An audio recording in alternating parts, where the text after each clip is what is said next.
नौ नाथ और 84 सिद्ध ये सर्वत्र पूजनीय हैं। महाराष्ट्र परंपरा में एक आध नाम और बढ़ा दिए हैं, लेकिन उत्तर भारत की परंपरा में ये 9 ही माने जाते हैं। अब उन 9 नाथों को हम देखते हैं, वो 9 नाथ कौन-कौन से हैं। तो हम देखते हैं, हमें सबसे पहले दिखाई देते हैं, भर्तृहरि जी दिखाई देते हैं। भर्तृहरि जी उच्च कोटि के योगी हैं, नाथ हैं। उन्होंने सब कुछ राजपाट त्याग दिया था, तो पहले भर्तृहरि आते हैं। भर्तृहरि जी के बाद हम आगे देखते हैं तो कृष्णपाद जी आते हैं। कृष्णपाद नाथ जी आते हैं। कृष्णपाद के बाद गोपीचंद जी आते हैं। फिर चरपटी नाथ आते हैं। फिर रेवण नाथ आते हैं। फिर गहनी नाथ आते हैं। पचरंगी नाथ आते हैं। फिर जलंधर नाथ आते हैं। फिर उसके बाद में गोरखनाथ आते हैं। गोरखनाथ के बाद भी इसको फॉलो करने वाले नाथ कई आए, लेकिन गोरखनाथ उच्च कोटि के महान योगी हैं। इसलिए नाथ परंपरा में इन 9 नाथों की पूजा होती है और ये सब शिव के अवतार ही माने जाते हैं। ये सारे शिव के अवतार हैं। सिद्ध बहुत हैं जिन्होंने सिद्धि प्राप्त की। 84 सिद्ध नाथ पंथ संप्रदाय में हुए। 84 सिद्ध, और ये बहुत उच्च कोटि के महान सिद्ध हैं। तो इन्होंने क्या किया, आदिनाथ जी ने तपस्या की बहुत भारी, और उस तपस्या के कारण सबसे पहले इन्होंने हिमालय पर बैठ के बहुत भारी तपस्या की, बहुत भारी तपस्या की।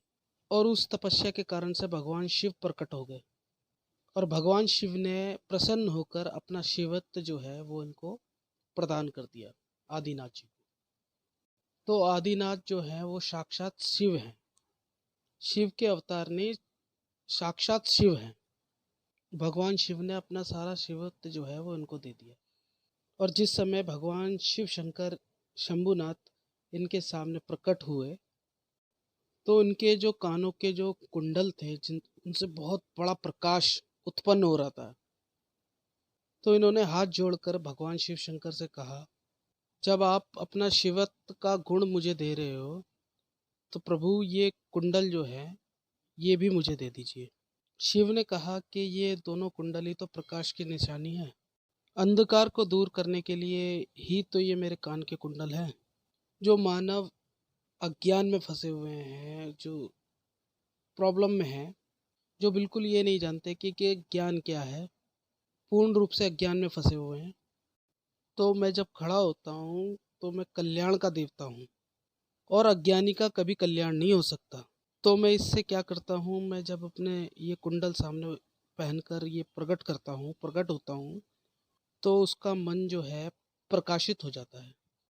तो इन्होंने कहा कि ये कुंडल भी मुझे प्रदान करो।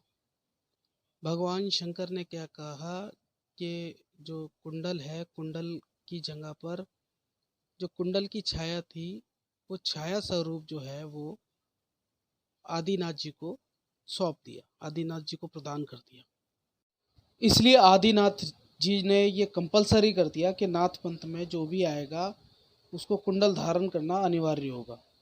इसलिए इन कुंडलों को धारण करने के लिए कान के निचले हिस्से का हिस्सा फटवाते हैं और वो कुंडल धारण किए जाते हैं।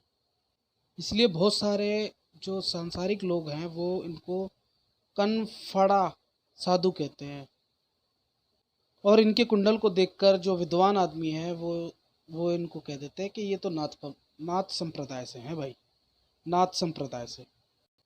तो ये कुंडल भगवान शिव के द्वारा दिए गए हुए हैं कि संसार में प्रकाश फैलाओ और संसार को मोक्ष का मार्ग दिखलाओ। तो आदिनाथ जी ने जो अपना पूरा ज्ञान था वो अपने परम शिष्य मच्छिंद्र नाथ जी को दे दिया। मच्छिंद्र नाथ जी को लोग मच्छिंद्र नाथ भी कह देते हैं। मत्स्य माने मछली, क्योंकि इनके जन्म की कई कथाएं हैं। 3 कथाएं जो संसार में ज़्यादा प्रचलित हैं, वो 3 कथाएं हैं जो संसार में ज़्यादा प्रचलित है मच्छिंद्र नाथ जी के लिए। गुरु मच्छिंद्र नाथ जी की जन्म कथा के लिए आप हमारे साथ इस चैनल पर बने रहिए और अगर आपने चैनल को सब्सक्राइब नहीं किया है तो ज़रूर कर लीजिएगा, क्योंकि इसी तरह की इंटरेस्टिंग वीडियोज़ मैं आपको देता रहूँगा।